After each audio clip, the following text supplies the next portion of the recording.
Hello, everybody. I am Holly Fogel, Hey, Lori Hamilton here. and we are Coaches on Call. We are coming back to you, and this is actually take 9, and we have put this into a series mode. So it is the 7 characteristics of agents that could be at risk of being left behind as the market shifts or shifted or is shifting. So what we decided to do was take these 7 characteristics and put them into shorter little blocks, so that we could elaborate on some of these characteristics, but then also give you ways to counteract, give you some action steps if you find yourself having some of these characteristics. So to recap, we have gone through the uninformed agent, the secret agent, the negative agent, the passive agent. Today, we're going to talk about the undisciplined agent. Yikes. And when I think about undisciplined, it always brings me back to when helping on the recruiting side.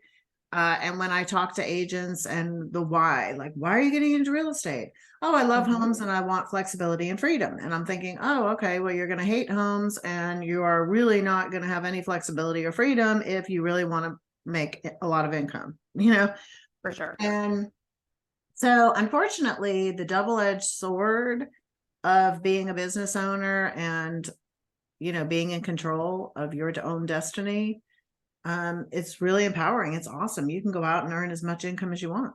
There's no limit to what you can go earn. The flip side of that is there's no floor either. Sometimes having that flexibility and freedom is really difficult for folks that have never been in this role before. Because you are not an employee and no one's telling you what to do. And,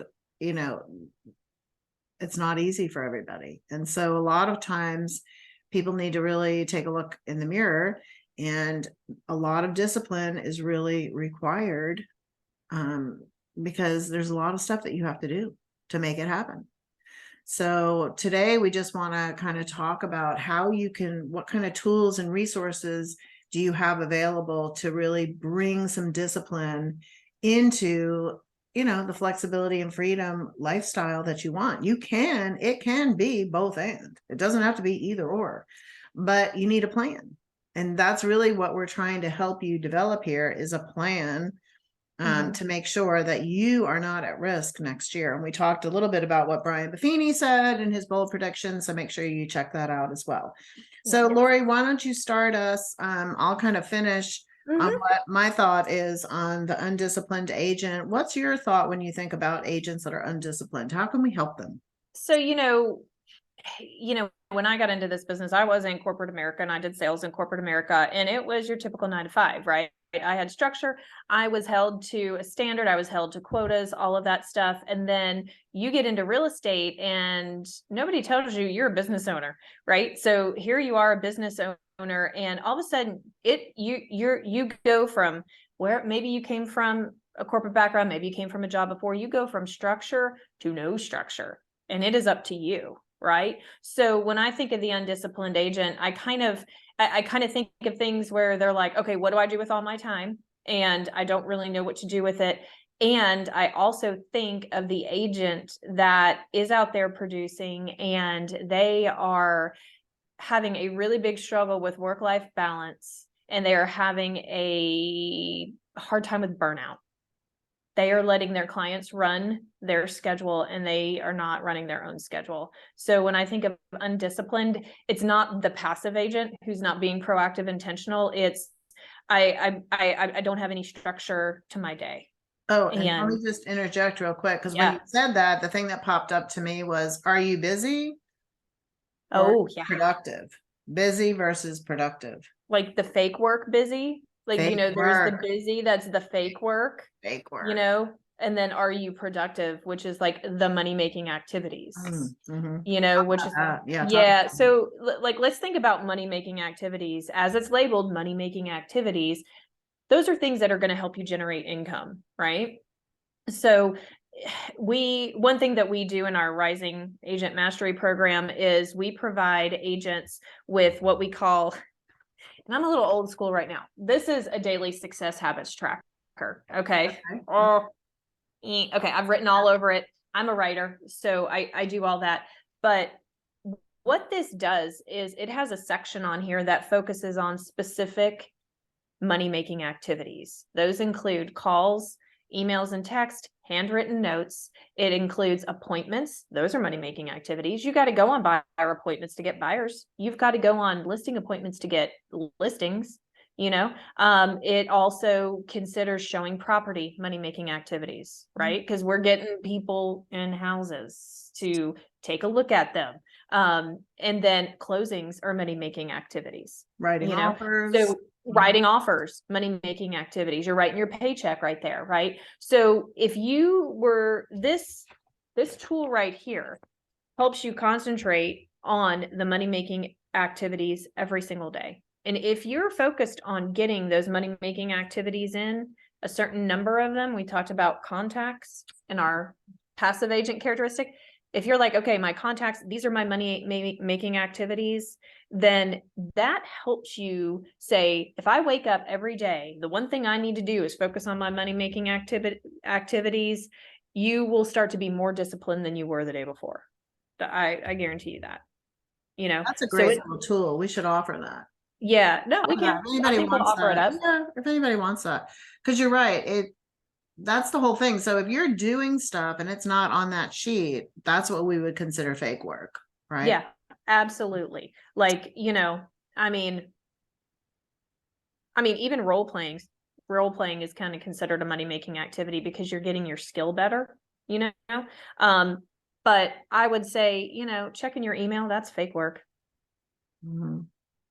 We do have to check it, but how are you going to get your money-making activities in first? That kind of goes under like an activities management system, which I know you were going to kind of talk about. Right. But you've got to start with these money-making activities, knowing what they are and where they're going to fit in your day.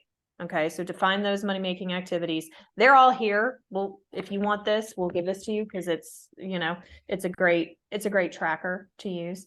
And then where do I put those in my day is kind of where you have to then go with it next. I like that. I think the best thing that we've taught and had access to through Momentum has been, the activities management system. Like we can't manage time. So when people talk about time management, well, you can't manage time. Time is what it is. And we all have 24 hours in a day. We all know that. Really, only thing that we can really control is our activities. So we call it an activities management system, AMS. And I love it because we, really just break it down into 4 foundational blocks for your business. And this is an exercise you can start today. But the best thing to do is evaluate where you spend your time now. So we put it into 4 foundational blocks. It's lead generation, LG, lead conversion, which is LC, client care, CC, and then personal development, PD. So if you're taking time to watch the coaches on call, or you're in coaching, or you go take classes, that's all your personal development time. That needs to go right into your calendar. So the best way, instead of just blocking out your activities on the calendar, is to take 7 days and see where you're spending your time already. So it sometimes is a shock to the system to be like, okay, I'm going to start tomorrow. I'm going to do lead generation from 8 to 10. And then from 10 to 11, I'm going to do all my follow-up, which that's what constitutes conversion or appointments, whatever. And then, I have to show property and go to a closing. I'm showing property at 2 and then I'm going to a closing at 4. Okay, well, that's client care. So what I find, instead of just creating one, why don't you just do a little reflection now?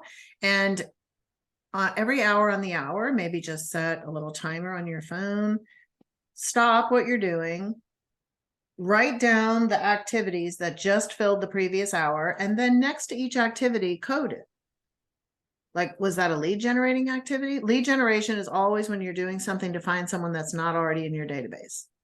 So conversion is considered follow-up. They're already in your database. So you're either moving them along, you're nurturing them, you're going on an appointment. So that's the conversion part. I picked up the dry cleaning. Okay, that's not any of those 4. So you just code it with O. I was off, right? Got in some pickleball. Okay, you were off. Went and had lunch with a past client. Okay, that's like kind of in conversion a little bit. It's follow-up. It's kind of lead gen. So the working by referral model kind of blends a little bit of lead generation, lead conversion together. I worked on my monthly newsletter. Okay, that's lead generation, right? So if you are able to actually code what you're doing, then you can get a clear picture. And that's typically what we do. We spend a week and we code. Most people by day 3, they're horrified at how little lead generation they actually do. Oh yeah. I mean, it's scary. That self-assessment, you're writing down what you're doing every hour, and then yeah, you were right. They're like, oh, I didn't do as much as I thought I did. Yeah, most people never even go 7 days before, like by day 3 or 4, they're like, okay, I'm ready to put my activities management system together. This is horrifying. And then we can go ahead and say, okay, let's look at where did you do lead generation throughout the day? And what activities were those? Then what we're going to do is we're going to flip them and we're going to create your blocks. We prefer that you stay in a block for an hour at a time and you only stay in that one block. Because if you're trying to do lead generation and you're writing personal notes and you're trying to do some phone calls and you're working through this stuff, and say you get 20 minutes in and then all of a sudden you get a text message that says the appraisal did not come in. Okay, do you think you're going to finish the rest of your hour of lead generation when you just found out the appraisal didn't come? Of course you're not. Yeah. You're going to switch over to there, even though you have no control over it. And you're going to now get into worry mode and freak out mode. And you're going to try to do all these things that you have no control over, and you are not going to finish your lead generation. So the biggest key, the biggest thing I can give you, the biggest piece of advice when you do these activities management system is to completely stay an hour. So whatever you're doing, close everything else. Put your phone on do not disturb unless you're like waiting for a phone call to come back from your lead generation activity. But close all the other tabs on your phone. I've shut down just about every notification on my phone. Nothing's an emergency. I don't deliver babies. So I can get my stuff done. And then is the appraisal notice, do you think from 10:20 to 11 o'clock, anything's going to be different? No. That's why if you just do it for an hour, then you can take a break. You can say, okay, you can either go back in for another hour or you can move on to something else. Now, maybe it's client care time. Oh, I'm showing property, but at least I got my hour done of my lead generation. So a true activities management system is really how you can completely put discipline into your business. So know your money-making activities, get disciplined. It doesn't have to be disciplined from 8 to 5. Like there is good news in an activities management system, right, Lori? Well, I was going to say, because you get to decide what your week looks like. Like if you were to, take a Sunday and go, okay, how many hours am I going to work this week? What days am I doing lead generation? Because you may be out on a Wednesday or a Thursday and you're like, I'm out all day on Thursday with buyers from out of town. I'm not lead generating that day. I already know it.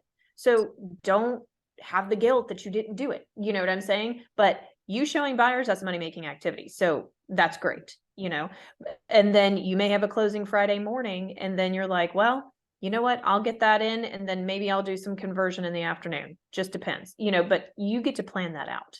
So that's why you're right. You kind of have to start in that self-discovery place where you're writing down what you're doing. And then we work backwards from there, because then it's not as scary as people think. And I find that that's so effective. And that's really, I've gotten folks into the Reset Sunday. It's just a little coaching tip that I give. So every Sunday, what we do is we reflect on the previous 7 days and you give yourself a grade. So you can look at your calendar, you see what you set up for that week, check mark off. Oh, I did that. Oops. Fell off the wagon by Thursday this week. Oops. And you give yourself a grade of 1 to 10. No using the number 7. We've eliminated 7s. And you sit there and you kind of think about how you feel about your previous week. And the cool thing is that you can eliminate drift really quickly if you do this every Sunday. So that's why we call it the Reset Sunday. So you're either going to continue on the same path. You're like, I had a 10. Awesome. You're going to feel so good. So it's not just like you look at it and say, oh, I had a 10 or, oh, I had a 3. You think about, why did I have a 3? What got me off track? Did I just not want to do something? Was I sick? These things are going to happen. But the worst thing that can happen is when drift hits in And a bad week turns into a bad month, which turns into a bad few months, which turns into a really bad 1099. So that's what we're trying to eliminate with the Reset Sunday. So it's just a little tip. I hope you'll use it. I hope you'll really look into an activities management system for yourself. And if you need any resources to kind of get yourself on track, please just reach out. Let us know. We're happy to share all the stuff that we have with anybody that needs it. And we just want you to have some discipline. Yeah. And I was going to say, as far as discipline goes too, because it can get real lonely. We're out on our own island, as usually, you know, maybe you're not completely, maybe you're part of a team, you know, if you're on a big team or something, but a lot of individual agents, you get to work at home if you want to, or sometimes you go into the office. But I think the other bookend of all of this is you need an accountability partner. And everybody starts to hear accountability partner and they want to run the other way. It's like, they're like, I don't want accountability. That's okay. I think accountability, I look at it more as like support. You know, you've got that extra built-in support from somebody who actually cares about you and they want to see you succeed as well. And in our Rising Agent Mastery class that you and I do, everybody in that class that attends, it's a 13-week class. If you attend that class, you're getting an accountability partner.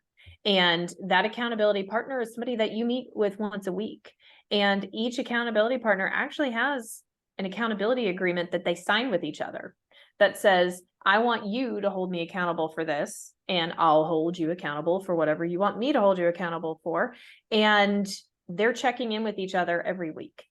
And, you know, kind of going a little bit deep, like they'll share their goals with each other. Sometimes they share their business plans with each other. And in the event, say they're not, you know, they kind of quote break some of their rules of what they're trying to be held accountable for. Like some say, I want to get 60 points in a day, which is money-making activity points.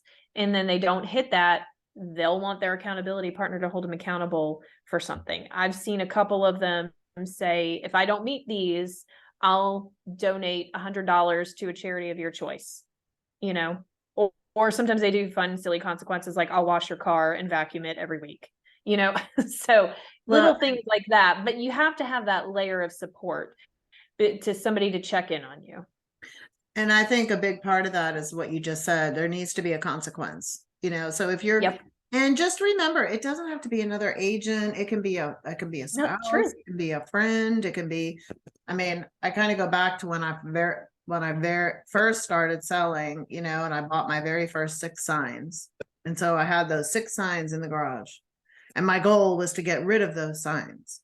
And I always laugh, it's kind of a joke now because it's like, then I told my husband, I was like, hey, my goal is to get rid of those signs. So I thought it was a great idea, but then I had to hear all the time. He'd come in the house. He's like, oh, there's still signs out there. I'm like, okay.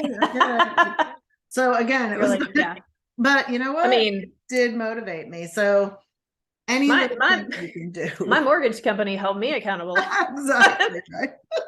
I was like, oh, okay. Yeah, I have to pay for this house. So, I mean, and that also goes back to, and we don't have time to deep dive on this, but that goes back to what people are motivated by.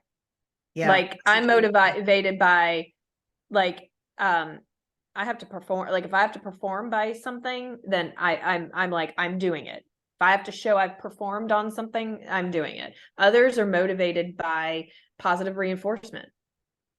Yeah. It depends. Yeah, we'll do a whole thing on the 5 types of motivation, but oh yeah. All right, so that's our number 5 characteristic, undisciplined. We hope you are not undisciplined. We hope you are not at risk. If you are feeling a little undisciplined right now, it's kind of normal too with this time of year. You know, it's kind of holiday mood. Some people actually plan to be off in December. Like some people work 11-month years. It's totally up to you. You can, because they have an activities management system in place. Exactly. And so they're just like in fun mode right now. But if you're in fun mode by default and not by design, then you know you could be a little undisciplined. So hopefully this gave you a little bit of inspiration, some ideas. Reach out, let us know if we can help you. We do not want you to be undisciplined or at risk. Yep. All righty. All right. We'll see you next time for characteristic number 6. Take care, everybody.